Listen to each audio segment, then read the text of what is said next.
Russell would reach up and tweak his cheek and say, "Oh, if you had only been born Italian, the things I could do for you, my Irishman." And that was his nickname, Frank the Irishman Sheeran. Russell had given him that nickname. He eventually became sort of higher in the hierarchy than a made man, or at least, he was directly under the boss, right? That's exactly right. Kind of like the Robert Duvall character in The Godfather. He was so close to Russell that nobody could ever touch him. He was way higher than your typical made man. Finally, you work your way up there. As I said, he was very intelligent, very charming. My wife said, I had to pinch myself after spending time with him to remember that he was a killer. Very, very charming, very witty guy. How many guys do you figure he killed? I mean, we're jumping ahead, but how many do you admit to? That he killed 25 to 30. He really had no patience for sitting there with me to count them, But he would give me an illustration on occasion, and as I don't think I've said this yet to your audience, but he was extremely close to Jimmy Hoffa. Russell had put him in with Hoffa, and he moved up the ranks until the point where he had his own Teamsters Local 326 in Wilmington, Delaware, as president of it. And he was destined to greatness in the Teamsters. He was extremely close to Hoffa. And when the Mafia felt it was time to get rid of Hoffa, they selected Frank because Hoffa was wary at that point. He knew that he had made some enemies, and he knew he had to be careful. And they knew that Frank Sheeran could get close enough to Hoffa to kill him. We'll come back to that part of it, but tell me a little bit more about how he became close to Hoffa and how much Hoffa trusted him, what he did for Hoffa in return. Well, the first thing he did, after that job interview, it actually occurred at the Villa de Roma in Philly. No, I'm sorry, I take that back. It was the Friendly Tavern. It was one of the other place they hung out. Sheeran was sitting with Russell when a phone call came in for Russell. The phone was brought over to Russell's table. Russell handed the phone to Frank Sheeran and said, "Say hello to Jimmy Hoffa." And Hoffa said, "I heard you paint houses." Frank said, "I do my own carpentry work, too," which means I get rid of the bodies. And the next day, Frank was in Detroit, assigned to two henchmen of Hoffa's, and was put to work. The way they handled the killings was that Sheeran, the target would be pointed out. Sheeran would shoot him right on the street. There would immediately be a getaway car. He would hand the gun to someone. He would get in the getaway car. They had crash cars, other cars that were parked right in that spot. In case a police car came along, a crash car would come out and end up crashing into the police car and blocking its way. And Sheeran was then sent to Chicago, and he said Chicago was, if your dog was with you, your dog went too. Chicago was wide open in terms of killings in those days. And they were all Teamster-related beefs. The idea that Hoffa had was that solidarity was needed within the labor movement. And the so-called rebels were really doing the bidding of management and the corporations, the people that were fomenting a rebellion within the union. And he would put these fires out for Hoffa.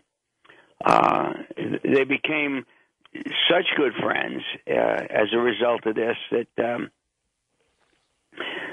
Sheeran was literally the only man who could get close enough to Hoffa to kill him. And it haunted Sheeran the rest of his life. It's how I was able to make my inroads in speaking to Sheeran. I had him for close to 5 years. I taught interrogation to cops. I taught cross-examination to other lawyers. And I didn't just have Frank Sheeran on the witness stand for an afternoon. I had him for close to 5 years. Traveled with him, went into the mafia circles with him. and had some unique experiences along the way. But boy, did I get an education. And the book, there are like 4 chapters that deal with the Hoffa murder. The book has so much in it.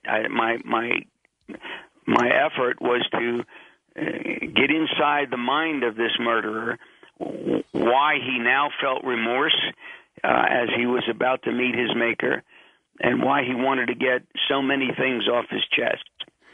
I tell you something, George, the most fascinating and gratifying piece of this for me has been the Crazy Joey Gallo hit that took place at Umberto's Clam House in Manhattan's Little Italy. Well, I wanted to get into that. I'm not sure. We're going to go to a break in about a minute and a half, so I don't think we have time to tell that, but we'll do that on the other side. But I had told the audience in the beginning, in the introduction, that the Sheeran stuff by itself is fascinating, but, regardless of Hoffa, he did a lot of other things, and his life experiences give us so much insight into how the mafia operated. Regardless of Hoffa, he was an interesting and important character. You bet, George. I appreciate you saying that, and I'm very proud of that. That the book is a biography of a very interesting man in a very interesting era, and much of it's in his own words. So he became very close to Hoffa because of jobs he'd done for Hoffa. He became very close to Buffalino because of jobs he did for Buffalino, the kinds of things that you only trust to people who are really close to you. Was he working for other people as well, high-ranking folks? No? No, he just Hoffa and Russell. Initially, he did some things for Angelo, but they were minor little things. One of his lines to me was, people think that Ange lent me to Russell, but it was the other way around. Russell lent me to Angelo. So he did get lent to Angelo a little bit, but he didn't do any killings for Angelo. Charles Brandt, let's talk about the case of Crazy Joe Gallo. I know it's not central to the Hoffa story, but I consider it important because it sort of establishes Frank Sheeran's credentials and his credibility, in that history had one view of who killed Joe Gallo, and you've proven something entirely different. Correct. I was at a retirement party for some Teamsters with Frank, and I had my tape recorder out, as I often did. You never know when you're going to catch some odd comment. And we were sitting together, and I asked him, why is it that Russell thought so highly of you? And he said, well, if I tell you that, then I'll have to tell you something that I did for him. And I said, well, don't be shy. Come on. You can brag a little bit with me. What did you do for him? And he said, did you ever hear of Joey Gallo? I said, sure, Crazy Joey Gallo. Frank said, a fresh kid. At that moment, one of the Teamsters at the place took a candid photograph of Frank and me and a table of beer bottles in the path on the way to us. And I still have that photo. I take it out and look at it to remind me of the moment he confessed to killing Gallo. And when he confessed to it, I said, now, wait a minute. There have been the prevailing story was a guy named Sonny Pinto and these 2 Italian brothers, Benny and Cisco, from Little Italy, barged into Umberto's Clam House in the wee small hours of the morning. It was around 5 in the morning. It was the only place open in town, and opened fire on Gallo. They wounded Gallo's bodyguard, and as Gallo tried to get away, they finished him off.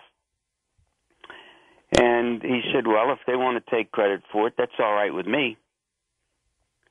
And it was clear to me that he was telling me the truth. There were 2 movies at the time about Joe Gallo. One had Peter Boyle, who was featured on Everybody Loves Raymond as the father character, but a younger Peter Boyle as Joey Gallo. The other had Jerry Orbach from Law and Order as Joey Gallo. There were several books, and they all had that Sonny Pinto story, and the idea was that Sonny Pinto had fled to California, and nobody had ever heard from him again. And Benny and Cisco, nobody knew much more about them. Those were nicknames. And so the case was never solved. And that story was out there that 3 guys had done it. And Sheeran was telling me no. 3 guys had nothing to do with anything. It was me. Well, the book, I decided, I'm letting it all hang out. I have 5 years worth of interviews of Frank Sheeran on tape. And if he tells me that he did something and I get a chance to question and re-question him on it, use my skills of cross-examination, I know the truth when I hear it. And that's going in my book. And in it went. And despite the prevailing stories, and I mentioned the prevailing stories, well, it turns out that not only was it a lone gunman, Detective Joe Coffey, who's the author of the Coffey Files, his cases that he handled in New York, he was a homicide detective for the NYPD. The Gallo case was his case. He had let the story out there that 3 guys had done the hit as a kind of integrity test in case he got any phony hot tips. But he knew all along it was a lone gunman and a big guy. And when I told him what I had, I managed to get a hold of him. I just loaded with law enforcement connections, as you might imagine. And he said, well, that's it. You've solved it. No sooner does that happen than a reporter for the senior correspondent for Fox News Channel, a guy named Eric Shawn, learned that an editor at the New York Times was there at the time Gallo was shot, and she was an eyewitness. So Eric called her up, directed her attention to a photo of Sheeran that was on the Internet, and she said, oh, my God, this picture gives me chills. She positively identified Frank Sheeran as the lone gunman who came into Umberto's Clam House and killed Crazy Joey Gallo. Shot his bodyguard in the butt to disable him. So it was a kind of integrity test, my putting it in the book. If Frank Sheeran has integrity, here it is. If you can show me that he didn't do it, if someone comes forward and says, wait a minute, I was an eyewitness and there were 3 shooters, well, then my book's full of baloney. And I don't know what I'm doing. My many years, my decades as an interrogator and cross-examiner, I don't know what I'm talking about. If he turns out to be wrong here, you have every reason not to believe anything else he told me. And he turned out to be more than right. He passed his integrity test. That was a big deal, that hit, because Crazy Joe Gallo essentially went to war with the other families in New York and was on a rampage. He had to go. So killing him was a major assignment. Major deal. He was trying to start the 6th New York family, and it was a big deal. And he knew. I mean, he knew he was a marked man. So it wasn't like somebody like Sheeran could just take him by surprise. It was quite a hit. So Sheeran passed that test. Let's get the story of how it is that you came to earn his trust, because you had been a cop, you're a homicide investigator, you were a prosecutor. That doesn't sound like somebody that the Irishman would open up to. How is it that you came to gain his confidence? Well, I was in private practice as a medical malpractice lawyer. I had done some criminal defense work after I left my job as Chief Deputy Attorney General for the state of Delaware, where I was a homicide prosecutor. And I did some criminal defense work. And Sheeran, I was a big deal. I don't think I toot my horn, but I was a big deal in the state of Delaware. And Sheeran was in the state of Delaware. His local was in Wilmington, Delaware. And the FBI essentially solved the Hoffa case within